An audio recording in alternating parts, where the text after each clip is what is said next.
Sarah Keller snow day, and the kids are home. This thing could go crazy.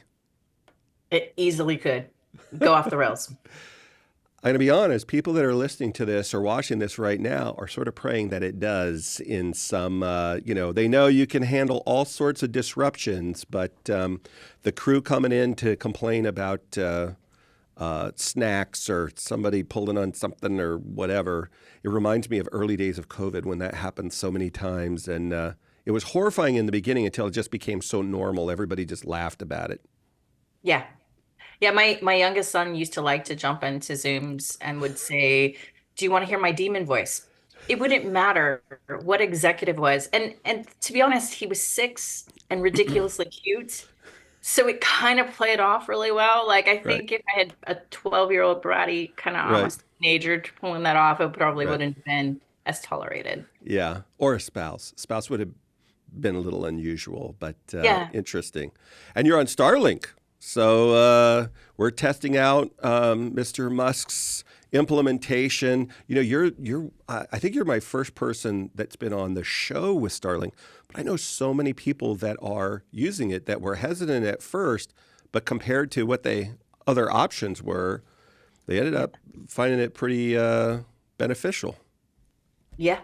I mean, I miss fiber, not gonna lie. Jitter is a thing in satellite, but stable. It's stable. It's as of my experience, like it can handle most of your IT load. I mostly work at home. Right, I'm in the office about a week a month. right. So ultimately, my husband and I both running video conferences. Kids will, if it's in the summer, they're playing video games or doing whatnot. Yeah, Elon, I mean, for whatever you think about him, let's yeah, just assume yeah. he can actually Right. deliver a good product, right? Yeah. Look, I'm sure there's a spectrum there. But what this ties into, what I love is what we're going to talk about today in innovation. So it's weird for me to compare Uber and the military, but bear with me for a second. My buddy John Trout over at Check Hub made this point once, and he said, "Look, just the military ingests people, whether it's airmen, seamen, army, whatever." I thought he was talking about the military. He had me until he said Air Force, so I don't know. I was Army, but anyway, but they onboard men and women, and they get them mission ready within months, depending upon their job. But they get them mission ready. They get them uniform communication. They turn them into operators, and then they have a rigorous evaluation process. And like he walks through this whole thing. He said, "Now look at the civilian world. Look at Uber.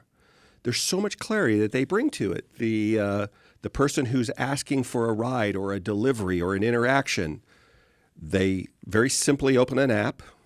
They make a request. They understand the cost associated with their request. They understand the time frame associated with their request.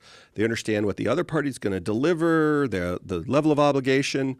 The person on the other end that's fulfilling the request understands, well, who is this that's asking it? Like they go through this whole process, and it's pretty easy. You can be pretty effective pretty quickly as either a driver or a delivery person or a consumer. And then on the back end, on the back office, they have this experience. I'm measuring the analytical data. All of these things, what an amazing thing. And so in his mind, the opportunity for technology to bring clarity is well demonstrated by Uber. So you are in the belly of the Uber machine. As you think about innovation, what you guys have innovated everything. What else is there to innovate? You don't need to do anymore. In all seriousness, like I am curious, as we're having this AI season or whatever machine learning, analytics, and automation explosion, how is that impacting your world and how you guys think about innovation at Uber? Yeah, that's an awesome question. So for people who aren't familiar, Uber was founded off of this premise of making a magical experience happen. So unlike I think a lot of businesses which start with this like I can make a business model work in this way, our story is our co-founders were standing on a street in Paris watching everybody drive by, couldn't get a cab, Oh. and found themselves in this place of how cool would it be if I could just push a button and it's here. And so it started in this like magic place. And I bring that up because even up to just a few years ago, that was part of our, let's call it corporate mission and kind of our values was make magic happen. Like, Mm. how do you make the magic happen? So in your thought around like automations and AI, interest in the product itself going all the way back to the early days, the surface of the product was very like cool, like what Mm. you're describing, the push button experience, etc. Safety got factored in fairly early so that one, even if you were in that driver position, let's say if you're a woman, Mm. you know that you could get safety between yourself and let's say a passenger, Mm. or hey, I don't want to work in certain neighborhoods now, or I need to be in a certain place so I can get home and pick up my kids, or whatever that narrative looks like. All of that intelligence has actually been built into the app. Mm. But like a lot of companies, you start with like, I hate to say an outside in, but Mm. like, I've been at Uber now 8 years. And I would tell you the difference in that magic experience between, let's say, an external person versus, let's say, an internal person who had to manage the infrastructure stack 8 years ago. It wasn't very magical, right? There was a Right. lot of rubber band and glue and things holding things together. And I would say that, like in the last, particularly 5 to 6 years, we've seen a massive movement towards how do we automate even some of the internal tools? How do we make magic happen on both sides of the equation? Mm. So we've been, investing, and I think this is like kind of to the premise of the conversation. We've been building kind of large language model kind of automations going back to like 2017. Mm. And I think a lot of people think like last summer was like just AI just showed up, Right. right? Not realizing like Google, Microsoft, many companies have been working on this for 10 plus years.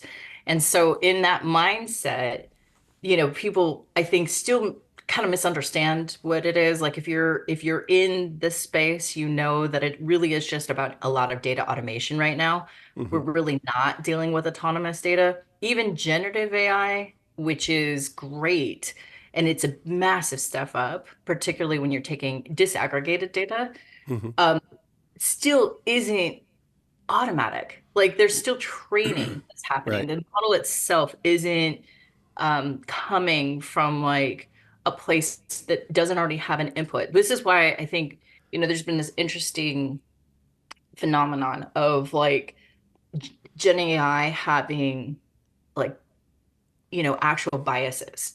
Right. And the data that they're being trained on is still human input data. So the Right. assumptions, et cetera, that are being made are still coming from whoever gave that initial data set, which also means for good or for bad, that could be tuned, right? Like Right. if I'm tuning for human benefit or I'm tuning for corporate greed, Right. you could probably say either direction, like you could tune the automation to work towards what your narrative is, right? Right. I heard. Do you happen to know a woman named Rebecca Weekly? She is at. I would love to introduce you guys. She'll be on the podcast soon. She is MIT grad. She's been at Silicon Graphics, Intel, AGI, Synosys, just along Cloudflare. Really, really, really smart. And she's like, on the one hand, big fan of potential. On the other hand, like, first of all, and I know we're going to dive into this in the conversation. I want to get to some of the innovation stuff now, but she's like, the hype around these things. What's the app that's actually going to that's affordable, that's going to make us money, that's going to solve problems? And when you're talking on the one hand, when you're dealing with a physics problem, for example, in her world of hardware primarily, but I'm dealing with a problem. On the one hand, I want to leverage the tools for sure to help me make a decision, like a real-time, quick decision, not something that has to render out or take a long period of time where it's less valuable to me. On the other hand, unstructured data and I've got to leverage a business decision or, you know, even more concerning, a decision in life and death and whatever on unstructured data, like perhaps we'll get there, and it probably inevitably will get there. But today, to just like we're going to trust all of this stuff, she's like, no, we need to be, you know. Anyway, there's a lot of hype, I suppose, is sort of her point on the real application and getting these things turned out. She's not anti it at all, but and she talks about this regularly. It's a really interesting conversation. But it's, look, I just was using ChatGPT the other day, and I completely forgot that it was connected to Dolly. And I just asked it on a whim, hey, can you create an image about this? It made an awesome image. It did horrible when I asked it to make robots. I want some robots that, you know, look like this, and I want to show them kind of in a security. Did a terrible job. But when I asked it to take a single data center and make it into a campuses of data center, because I think that's where it's going, the way that it did it was fantastic, blew my mind. And so the potential for this stuff, like I love to buy into the hype cycle, is really cool. But if I'm not careful, that's just it. I'll get caught up in the hype cycle. Yeah. I mean, you know, we were talking a little bit about this because the hype cycle exists on multiple fronts, right? So one of the nice things about my role, and I would just say, like, if you ask me, like, the place that makes me a little giddy is I see all sides of the innovation curve. I see my team is responsible for supporting all of our third-party suppliers and building the relationships Mm, for our infrastructure stack with companies like QTS, mhm, through to our cloud partners, to our software providers. As a result of that kind of broad technology role, it also means I can kind of see, you know, let's call it the movement of interest mhm, as we shift away from like a heavy, like kind of on-prem data management into more automations, and how do we think about this relational to other clouds and other tools? Because mhm, I think the problem statement is nothing is a walled garden.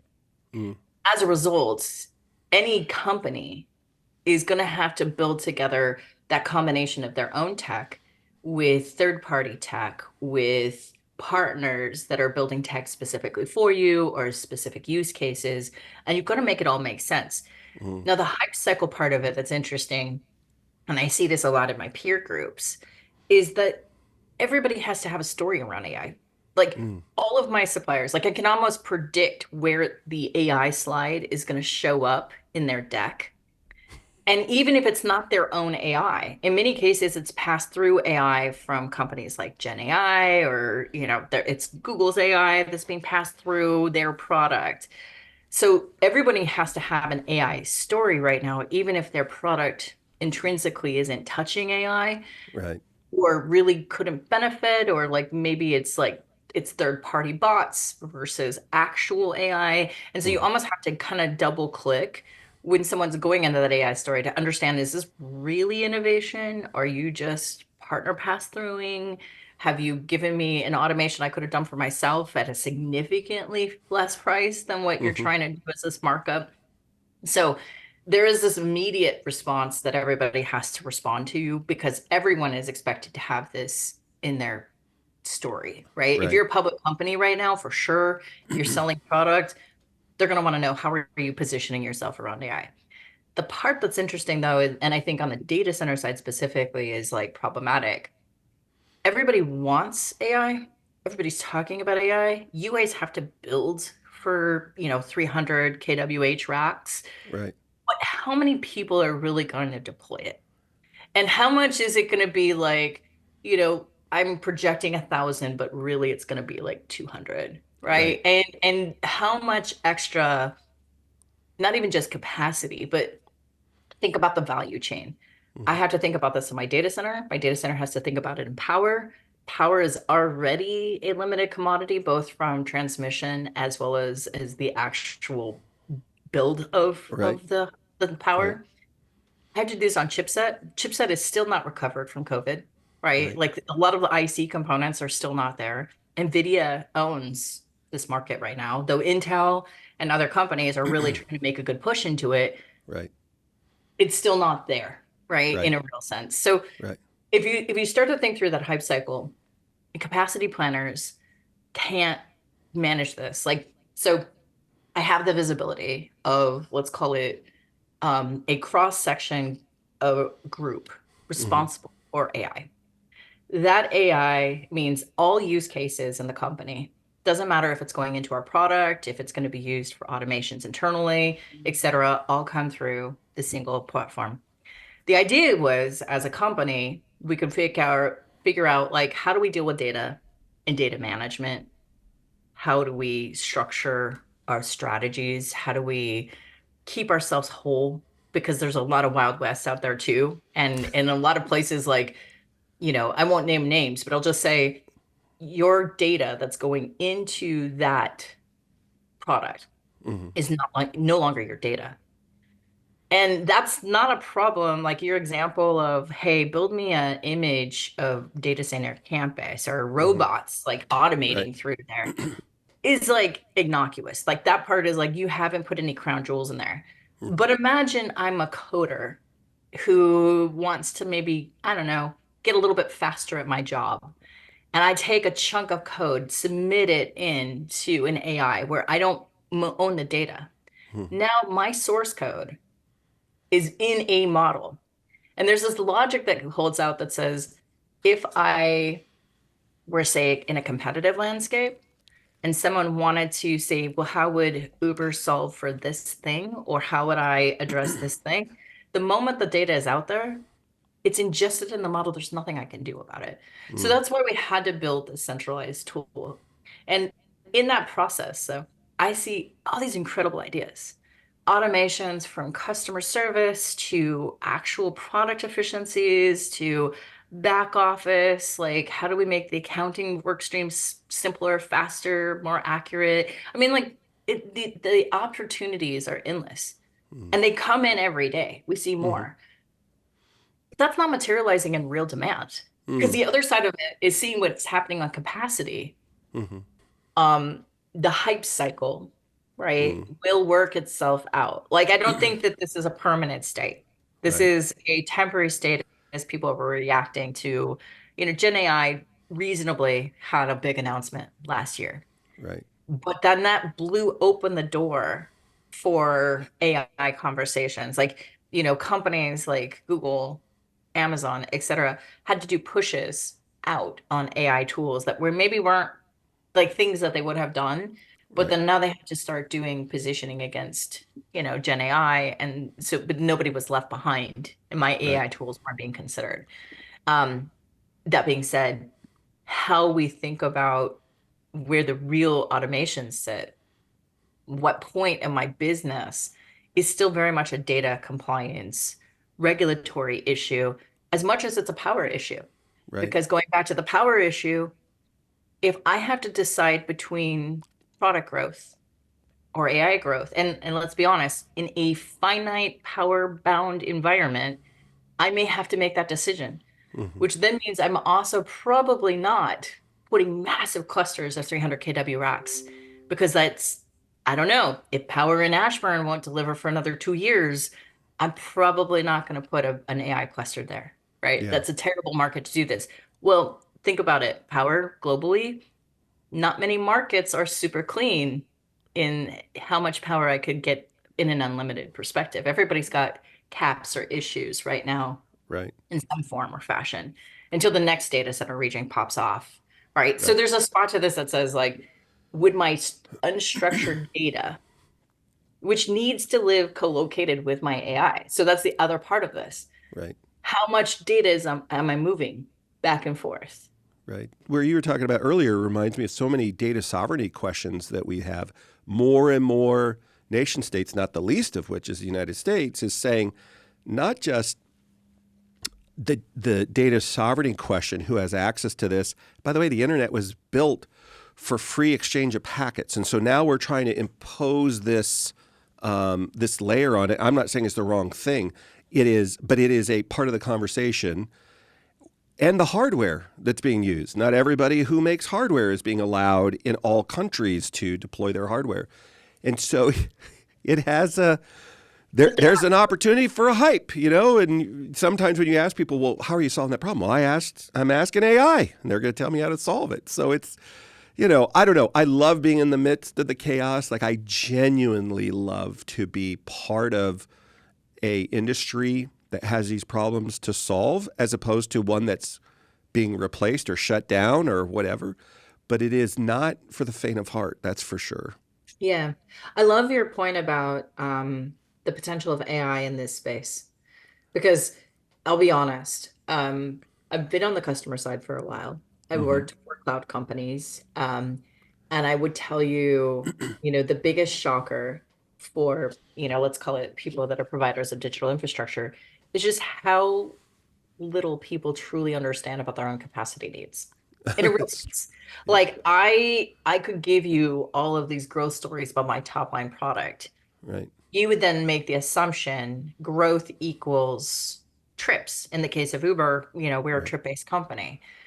But that's not actually the place where I see growth. A Hmm. lot of times it's inter-service growth and how those connections are working together. So the example of data AI, Mm-hmm. I need, so yes, could I go train a model Mm-hmm. and then move it out of GPUs, for example, and put it into like a compute storage combo? Right. It's cheaper from a Mm-hmm. chipset, easier to deliver from a data center perspective. But here's the part that's like crazy. Now, I did that. How many microservices or services are now pulling from that data and creating connections that then allow for some other service products or something else to happen? Mm-hmm. Okay. So you look at that logically, say, well, how many combinations of services, et cetera, could you have? Mm-hmm. We have an environment that has over 5,000 microservices. And if you can't see what's happening under the water, that is actually where the water line moves, right? Mm. Your water line doesn't come from the top line. I mean, yes, that is an organic growth point, but generally speaking, if you're using more efficient hardware every generation, logic would dictate I need let's call it a beefier machine, but fewer of them to support that growth. But if I'm massively growing my data stack and how my data stack is working, and AI, whatever else you want to call it, it is a growth of the data stack, Mm-hmm. right? Because ultimately, that needs to co-locate. I don't Mm-hmm. have an AI that just operates off of compute. I Right. have an AI that works off of data and Mm-hmm. unassociated data. And then if I think about the potential risk, and this is not an Uber specific narrative, this Right. is every company that is Sure. dealing with this right now would have a lot of unstructured data, have a lot of interconnections. Now my product is growing organically, not serving trips.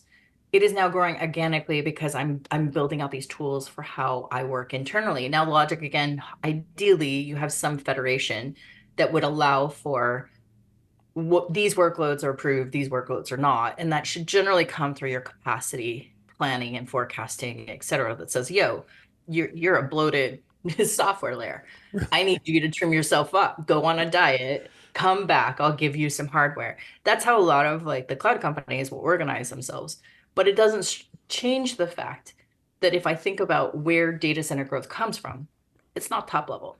It's Mm. almost always in these layers and these microservices and the bloat that comes from that Mm-hmm. then becomes the place that I have to plan for a capacity.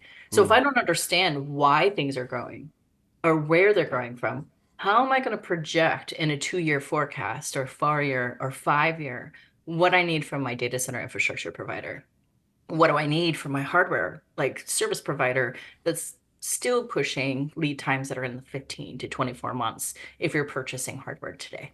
Right. So if you're thinking through like that problem statement, this is where I do feel like automation and AI has a potential for real, like, can I create a real visibility line that says I could follow the packet, like using your packet analogy, right? I could Mm-hmm. follow the packet through the product stack. I could see how these interconnections are working. I can point out congestion points, just like I would like on a network sniffer. I'm Right. now going to use internally through my software to then automate what parts of my software are like that's inefficient. Or, hey, could I go and build this? A lot of the DevOps side, there's a lot of great tools on AI right now in DevOps to reduce the amount of errors. Right. So if you have a bunch of software coders, historically they would have to do a check-in of that code. That code would run in an isolated environment. It would see what breaks, and then, hey, code guy, go fix the thing that broke. The AI could fix it before the break even occurred, Right. right? So again, from that implication of infrastructure, the risk of, let's call it fatal errors, or let's call it code breaks that cause an outage, now is significantly reduced, and is the first time in history where that's like a real potential. Because historically it's always like, I don't know, how good is your engineering development rigor.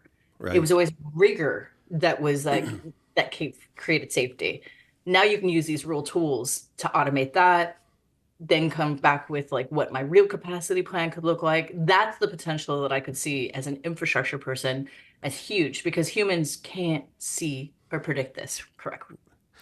I completely agree. And I'm hearing so many of my operations staff resonating with what you said because they don't think about it as how am I replacing people or whatever at all. Not even a millisecond. It's not even hype in their world. We may be wrong, but that's not how they're thinking about it. They're like, do you know how many valves and actuators I have throughout a facility that, and there, Melissa Olson at Blimo is making this point. Things are engineered for and spec'd for an operational narrative, but it's not real time.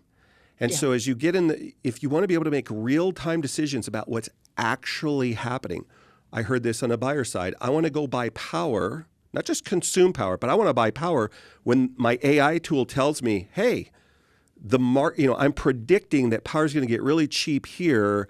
And so buy it here or get your plane ticket. Oh, all of these other things. And then within the data center operations space, I've heard for a while like how it will enhance physical security because it's going to interpret things off of CCTV and all this other stuff. But now what these operators are talking about, everything from the design through development, through construction and into operation, how can these tools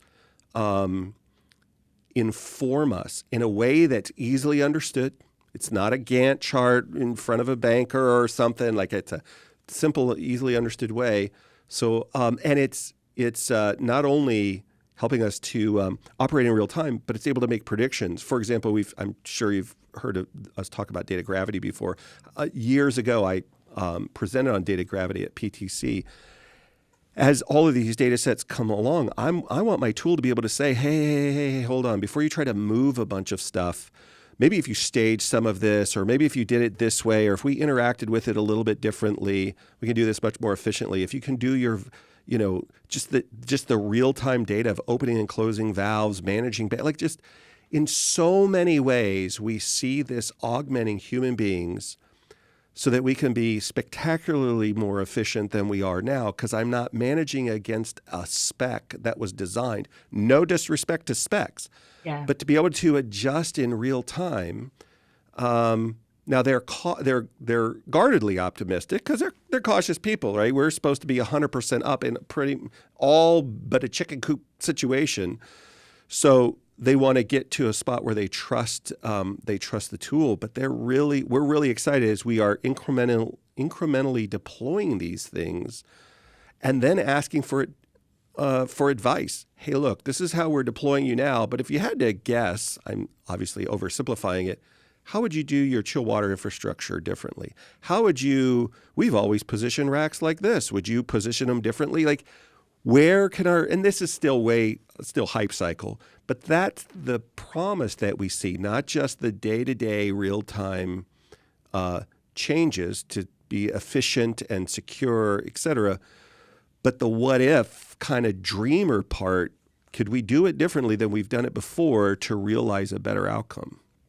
Yeah. I mean, I would also call it this supports an innovation cycle too, because a lot of what is going to happen, particularly in the data center space, has to, and I'm going to be, soft when I say this, no offense to my operators, but historically they never cared about the white space. Mm, Yes, I need to know what I need to make at the circuit side, mhm, right? And yeah, chilled water loops, etc. Like those were advancements, but those aren't new advancements. Those have existed for a while because high performance computing has existed for a while. yeah. And they just never saw it at the scale with this number of customers that needed some version of high performance computing. Mhm, But fundamentally, the technology side hasn't really changed that much. That being said, the smart operators are going to build an intersecting point because the mechanical infrastructure and the power infrastructure need more automation to fundamentally map better to what's happening on the chipset. The infrastructure from the provider has to be closer married to what is really creating draw, what is really creating efficiency, right, for both the provider and for the customer. Because mhm, right now, like even think most contracts are structured on a kind of a utilized power mindset. Like, hey, if you're at 80, like I predict your PUE is X based off of a usage of 80% or 70% or some number that you negotiate up front, but it's a static number. And then they use real PUE based off of like what you're actually doing. But again, it wouldn't change what my actual cost is because a lot of mhm, times that's a contracted rate. mhm, However, if I'm looking for efficiency, if I'm a building operator, now looking for what's actually creating, let's call it hotspots in my power grid, or hey, maybe this one customer, like I do have it managed the circuit, but I can't refresh that room using the old technology that I always had. I now need to anticipate a completely different infrastructure. How fast could I redesign it rather than bringing in old school guys would sit there with, the calculator to figure this mhm, out. I could bring an AI in that says, okay, now I know what I know about what's going on in that NVIDIA chip. mhm, Now I know what's happening kind of on thermals in rack. I mhm. know what's happening. Like my chimney can express at this speed, my fan wall can do this. Like you could bring AI in to bring more accuracy in the design and marriage between, let's say, the end user and the operator, and build, I think, more custom solutions for the type of workload that's there, rather than just saying this is the box and you go fill in the box and just Right. return it to state when you're done.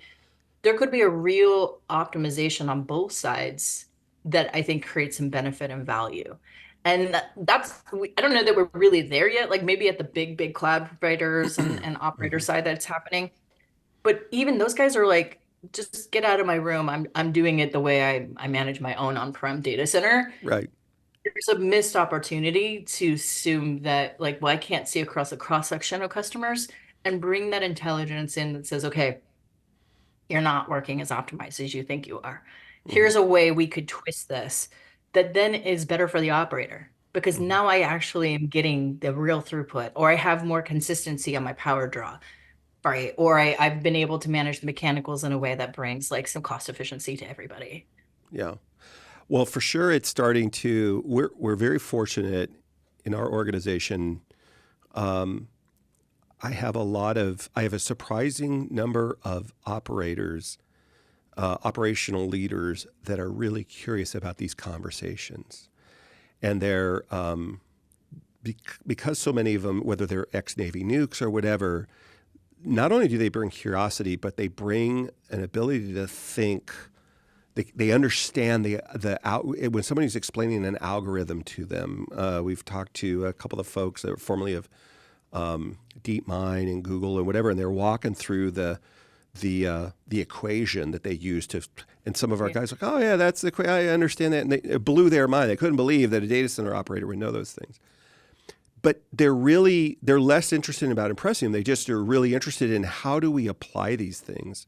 One of the things we've alluded to a number of times is the impact of power, and what that reminds me of is years ago, blockchain was having a moment. And I remember I was at an event and there was all of these possibilities for blockchain. I'm not anti-blockchain, but the guy stood up and said, look, I've been in this space for a long time. We could implement 1% of the proposed white paper from the Fortune 100. There's just not enough, rare earth materials, human beings, or whatever, to deploy it. So don't run off and go build some big thing for your future blockchain stack. And what we realize is there is a finite amount of power. There is a growth curve. We have in North America, in the United States, we have a fleet of a certain age, whether it's nuclear or coal or natural gas, whatever. And so as we manage through that, it behooves us to be really, really good with the resources that we have, and not necessarily treat them as a scarcity, but certainly as a very valued product. And the degree that I can bring tools that let me manage myself better, it's a competitive advantage. Like, why wouldn't I want to do that? And then if I can offer intelligence, whether it's a partner that's helping me, that's bringing an AI stack that I deploy, or we do it ourselves, to help my customers manage their environment better so they can deploy more of their resources. It's for sure, that's an area of great interest for us, and I think anybody who's paying attention to the conversation should be an area of great interest for them. Yeah, I mean, I would also add, just to your point, ESG is a real thing. Many companies have publicly stated goals around what their sustainability, like if you're in the Fortune 500, you've got publicly Right. stated goals. Uber has publicly stated goals in this front. Right. What the pathway to get there requires that I do things differently, that I have a technology advantage. And again, I think this is where that, the hype cycle of everybody's going to build some sort of generative AI or real autonomous AI isn't real. Few companies are going to do this and do this really, really well. And a lot of people are going to consume from that. Like that's just a truth. But that doesn't necessarily mean that you as a smart operator or me as a smart, service provider couldn't go through a landscape, handpick, let's say, the technologies that truly create the most automation, truly create the most efficiency, and then really double down in those areas. Because in that ESG story, if I don't have a way to get across the promised land, right? I'm just going to keep running things the same way I've always run them. And your logic would say, okay, well, that's just a dollar symbol. That's just a thing. But if I'm not running my infrastructure stack as efficiently as possible, that counts against my ESG.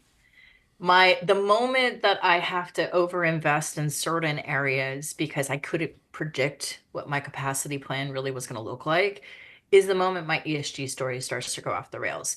Because yeah, I could go purchase more WinRec. But more WinRec isn't going to actually create real sustainable efficiency. Right. And the best answer is exactly what you described, which is treat it a little bit as a finite resource.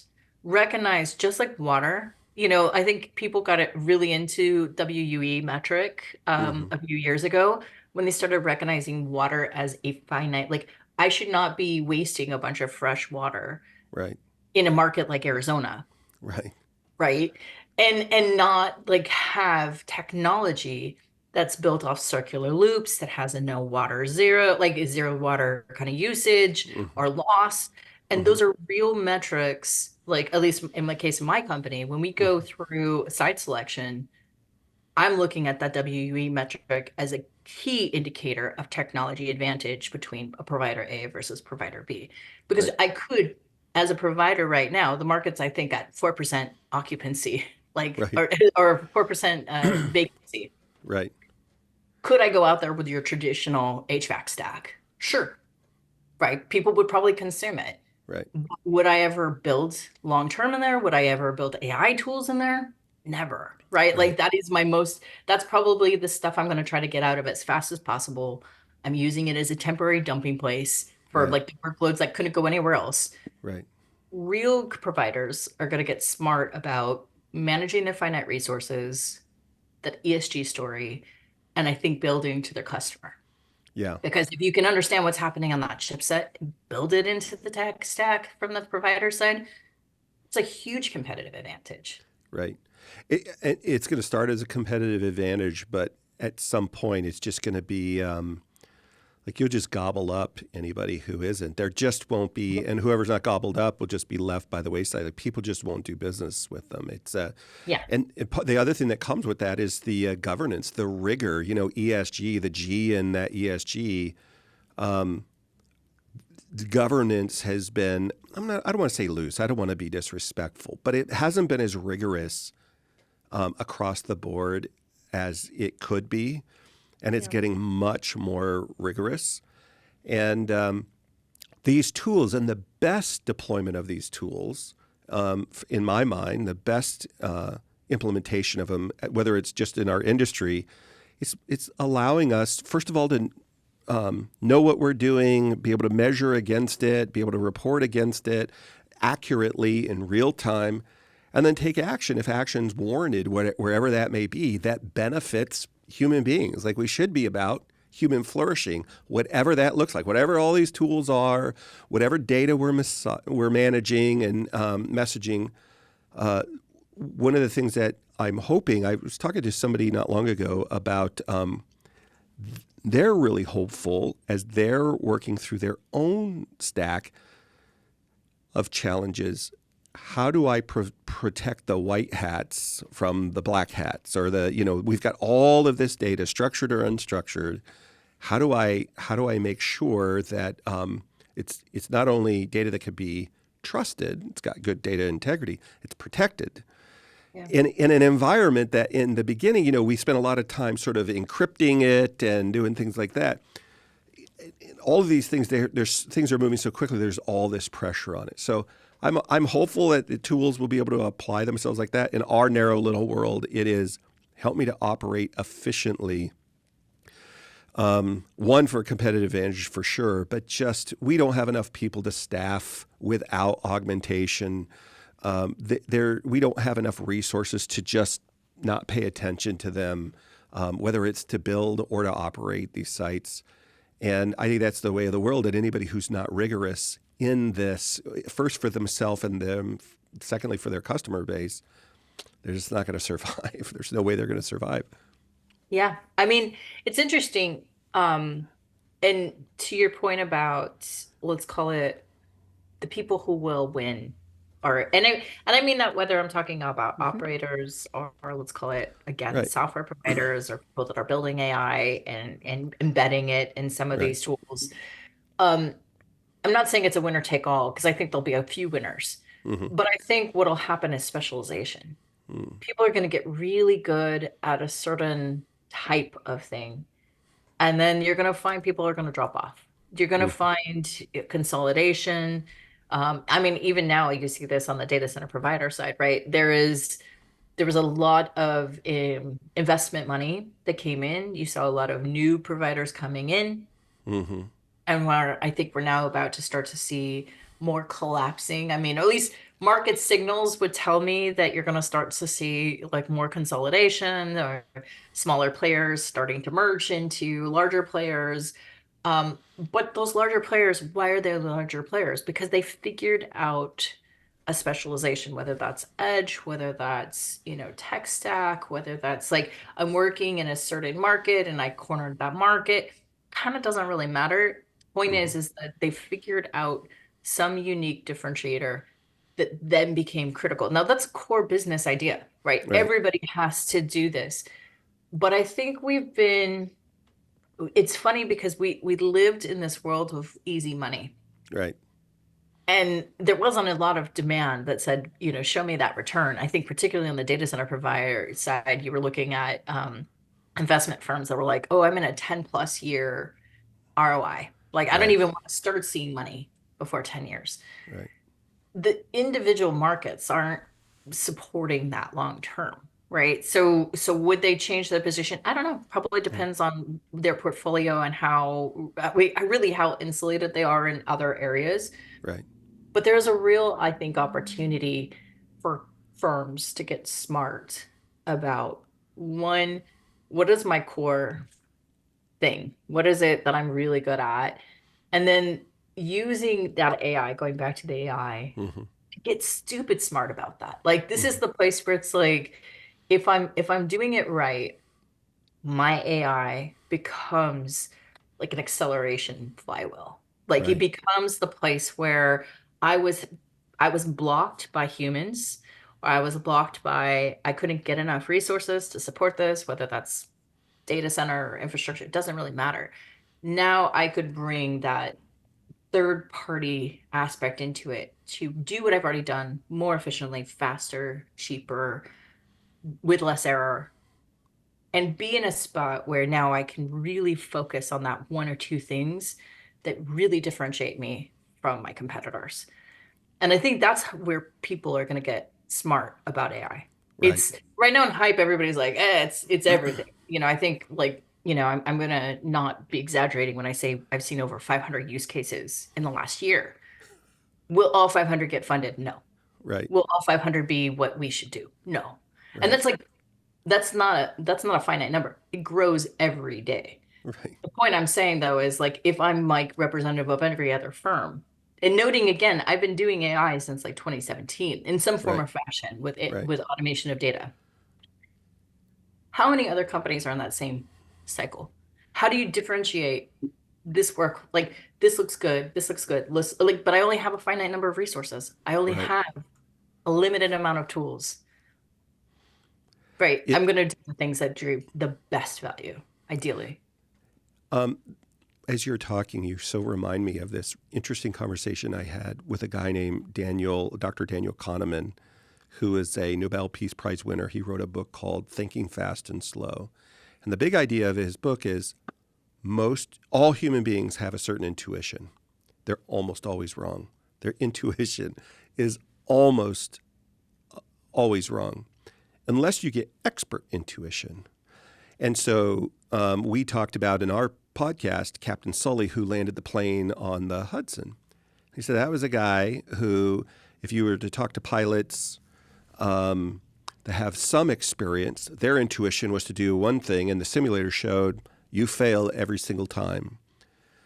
Because he had so many thousands upon thousands of hours, and he couldn't even tell you afterwards necessarily why land on the river? Why didn't you think you could make an airport? Didn't you think you'd rip your plane apart? But he just, something in his expert intuition, the river was at this level. It was this available. My plane could only get this far. Like of all these components.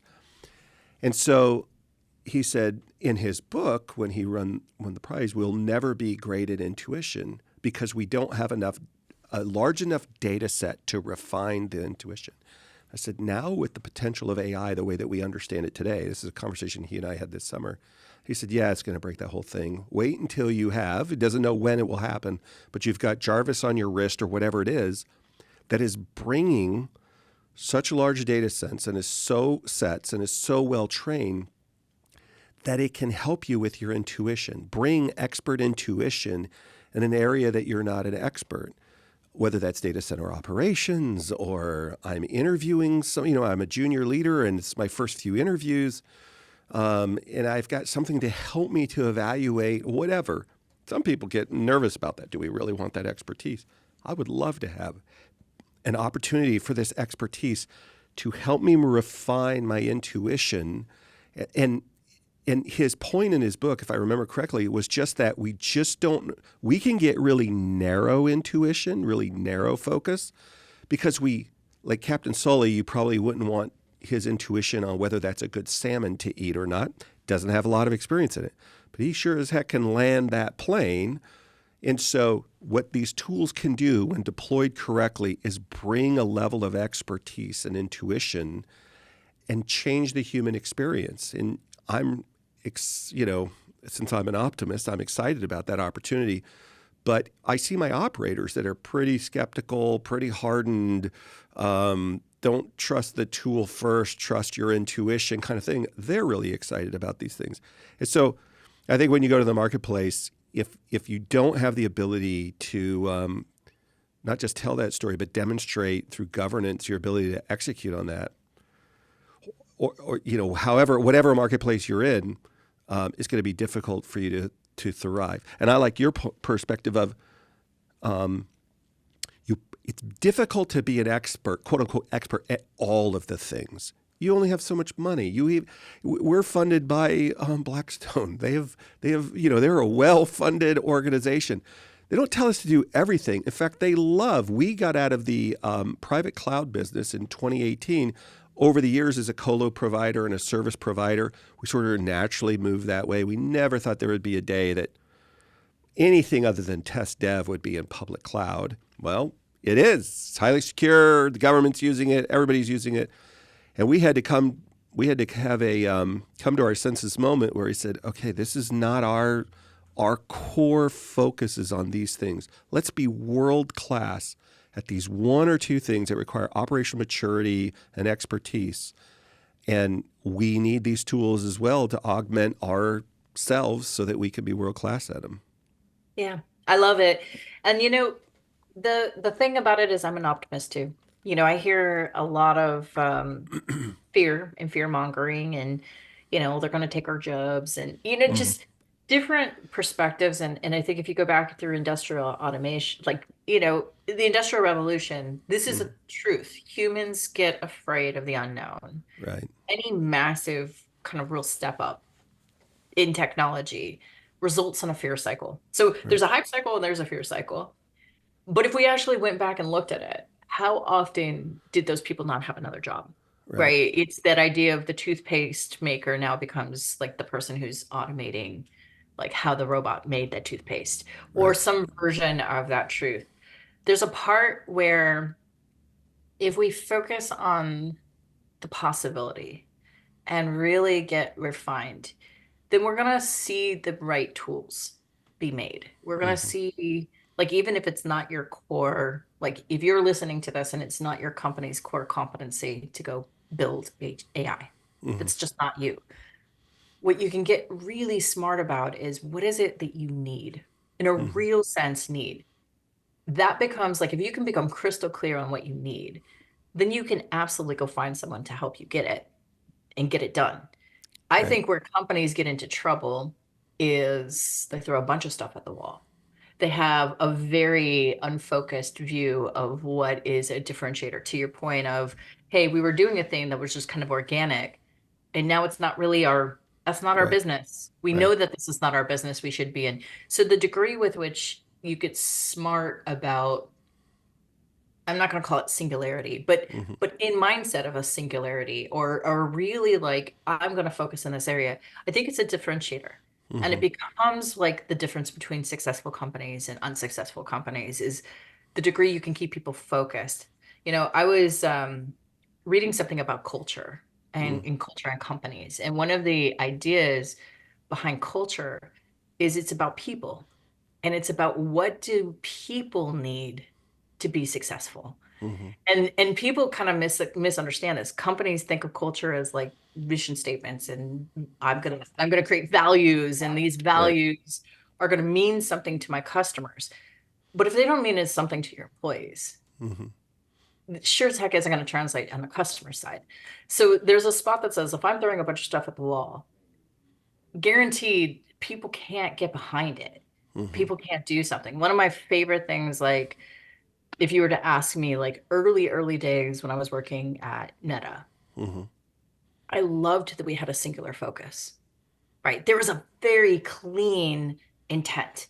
That allowed a lot of automation, that allowed a lot of efficiency. People were aligned on a mission. People understood where the mission was going. So if you think about AI as that opportunity to like reduce the noise, remove some of these things that are just like not a core competency, or an opportunity to say, hey, I want to do one thing really good. And I'm going to use AI to help fill in the gaps where maybe my people kind of operate like this and there's a missing component in the middle from my tech stack or from my ops stack or my finance stack, whatever that looks like. AI can be a bonding glue in how an organization thinks. But if you don't start with good culture, if you don't start with good focus, AI will just be another very expensive tool that just ends up kind of as a mess. It's going to give you bad data. It's going to give you bad information. You're going to say, why am I spending all this money on this thing? And I'm going to throw it out, go back to the old ways of spreadsheets and Gantt charts, etc. And there's Right. probably nothing wrong. The Right. chances of you being an industry leader also probably not very high Right. either. If your industry is walking around lighting the lamps on the sidewalk, and make sure all the wicks are good from 200 years ago, probably you don't need an AI tool to do that. But it's to your point about culture, you've got to those cultures, in my experience, that embrace that have what's the word I'm trying to say, that have a curiosity, like I'm really interested in this. How do I approach this? I don't mind skepticism, like, is this a hype? Is it for real? How does it help human beings flourish? Starting with ourselves, nothing wrong with starting with ourselves. Um, if my home or my nest or my whatever is healthy and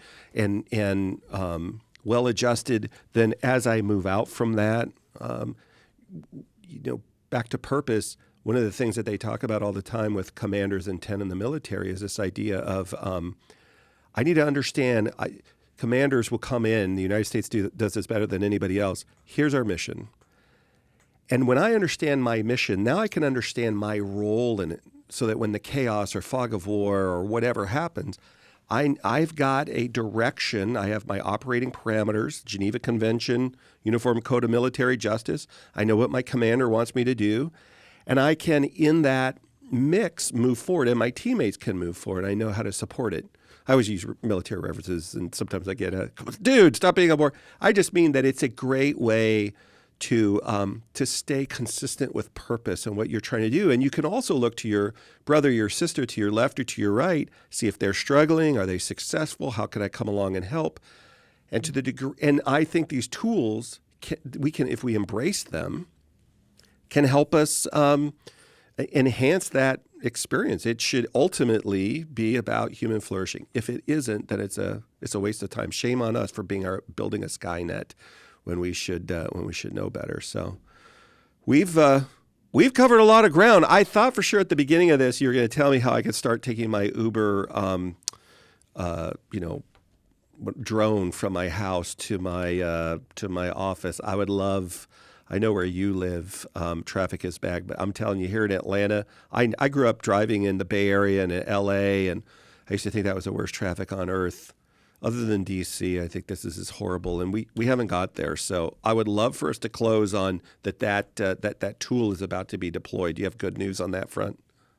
I wish I could tell you that, actually there are robo taxis and like air taxis, and Uber does have partnerships in that place depending on market. I don't know Yeah. that Atlanta in your Yeah. suburb is quite the market. Many of the use cases are around like, let's call it where you have a traditional kind of congestion point, like Uh-huh. Dubai, as an Uh-huh. example.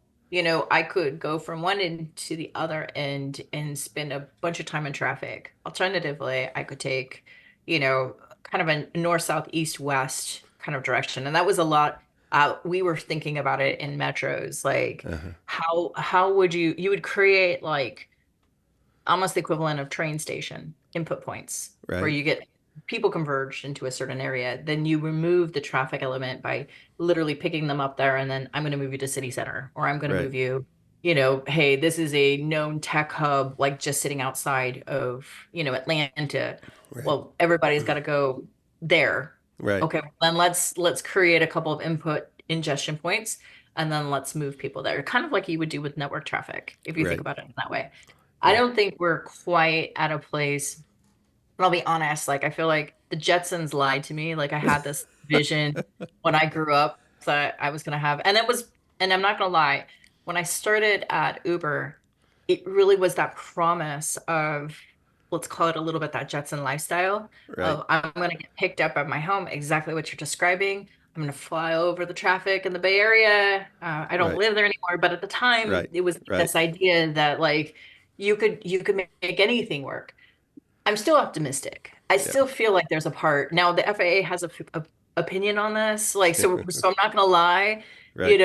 There's a part which says like when you're in a large city over airspace, people care. Right. These things. But I still think in our lifetime, how about this? I will frame it that I think in our lifetime, we're already seeing a massive shift into EV. We're already seeing autonomous cars are Right. a normal part of our landscape.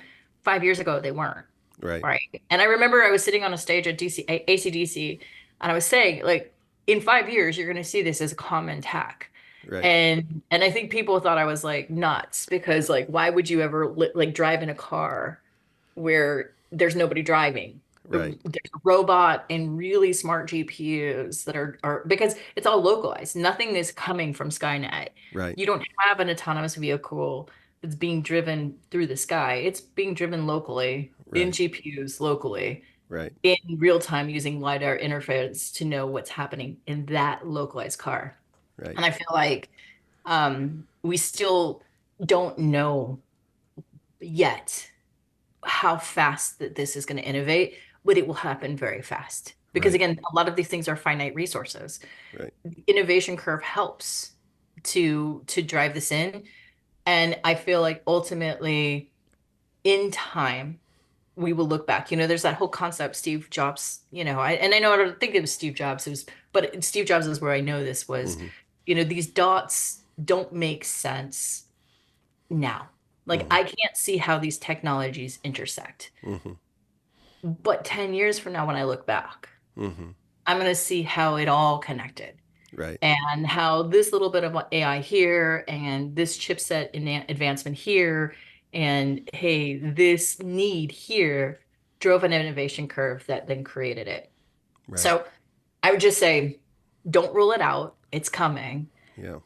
But there's definitely going to be like just, I think, even cooler technology that's going to come out, particularly as a result of this. Yeah, for sure. And it's not going to just be your driving car. Well, and it's not going to be if, it's when. My wife, though, if she were Yeah. listening in, would start laughing. She'd be like, "Look there, Captain Smarty Pants. There's no freaking drone that could fly over here and pick you up right now. You need to push back from the Golden Corral dessert buffet a few times." And then they don't make blades that strong. So Oh, she's sort of right, and I hate that that's true, but it's true. Well, what haven't we talked about today that we should have touched on? we We've covered a talked about lot. we We covered a have. lot. I wouldn't say that there's anything that feels like it's completely missing. We could probably blow out any one of these discussions into another hour-long combo. Well, Um, but I would say this on the innovation curve, for humans, and I think maybe this is where we can draw like a connection, mm, right? We talked about companies innovating based off of what is right for humans. Because in mhm, the end, that's where AI is going to connect. It's going to be that human factor in mission. And does this actually create, to your point, like if this isn't really driving an efficiency or a mm, real human interaction in some way, it won't right, it won't happen, right? right, It's not really going to do anything.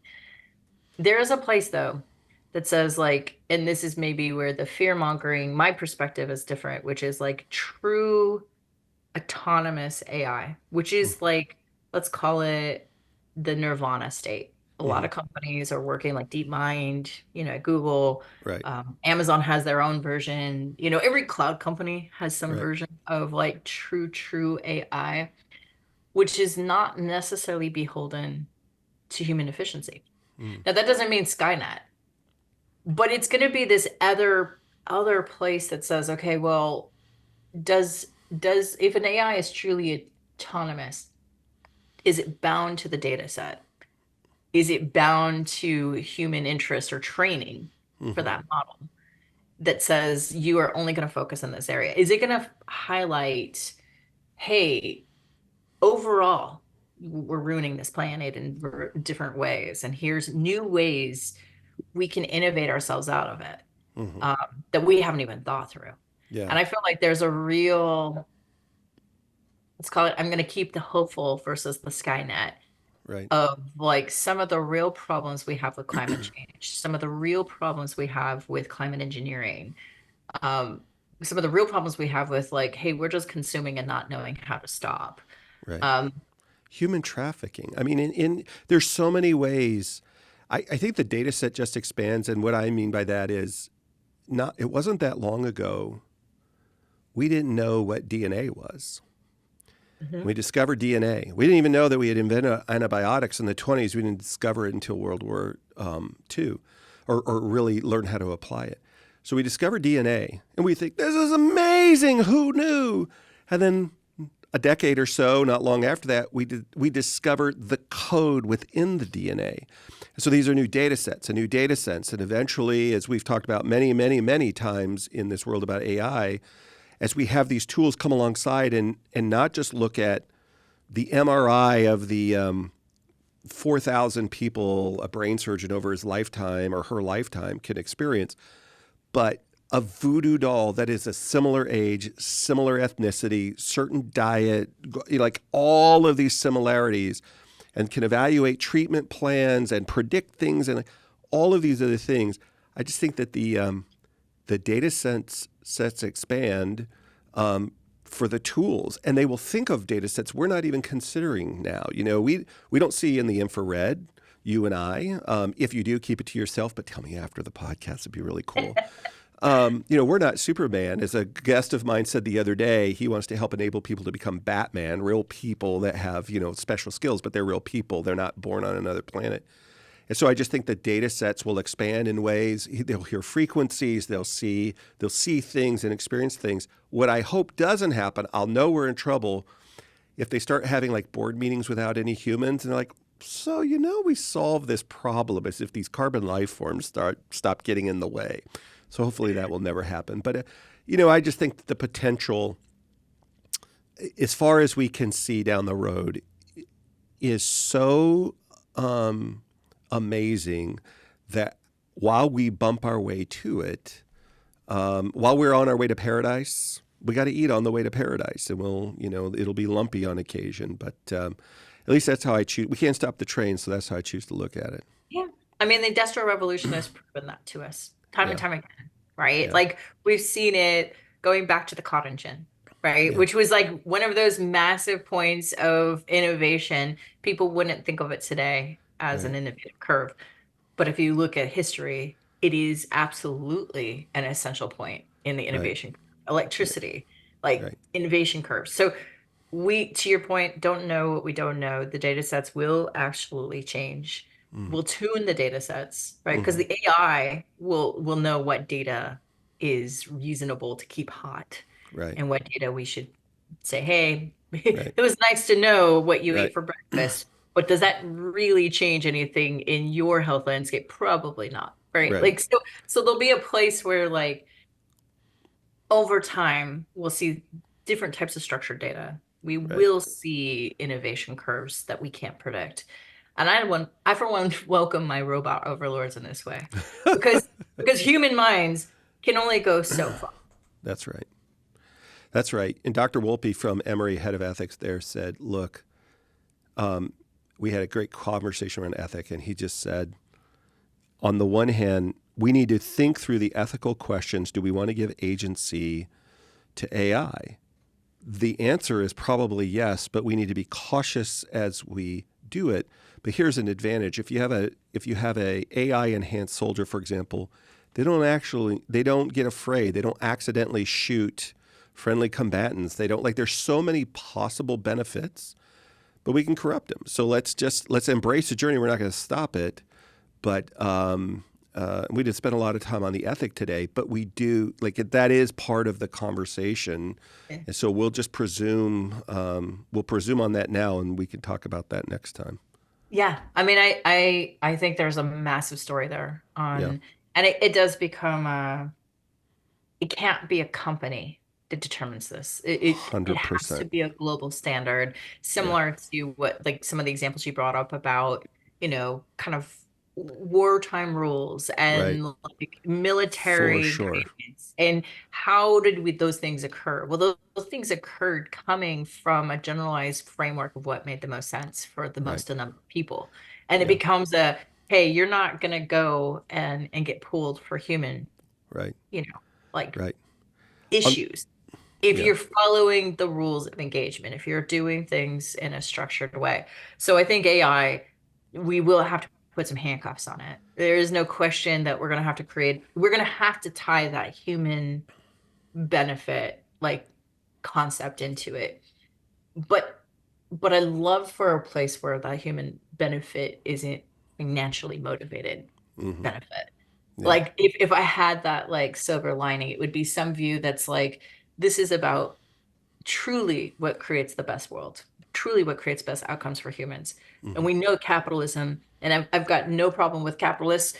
I Mm-hmm. like money just as much as everyone, but we do know that shareholder primacy is a key driver for poor human outcome.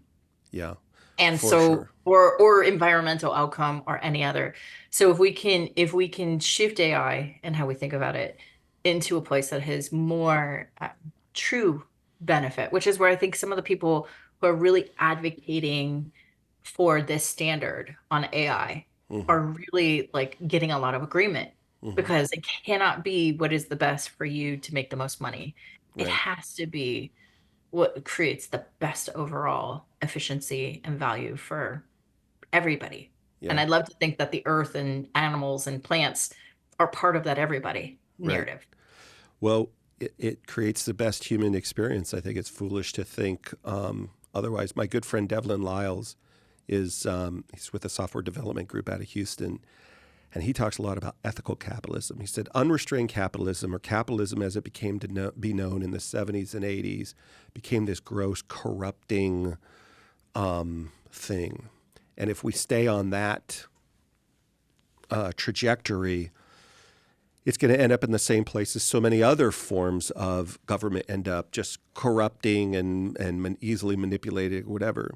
We, we have to agree to an ethic around it, and then back to the governance. If you got to have real governance around it and hold each other accountable. If we're not willing to hold each other accountable, there's a phrase, I don't know if it's in the Bible or some other great religious teaching, but it's this idea of you get the king you deserve, meaning if you ignore the things around you, somebody's not going, there's plenty of narcissists in our world, and they're going to go grab the ring, and you're going to end up with somebody leading you if you're trading, if you start trading away freedom, you start trading away accountability, you start trading away responsibility.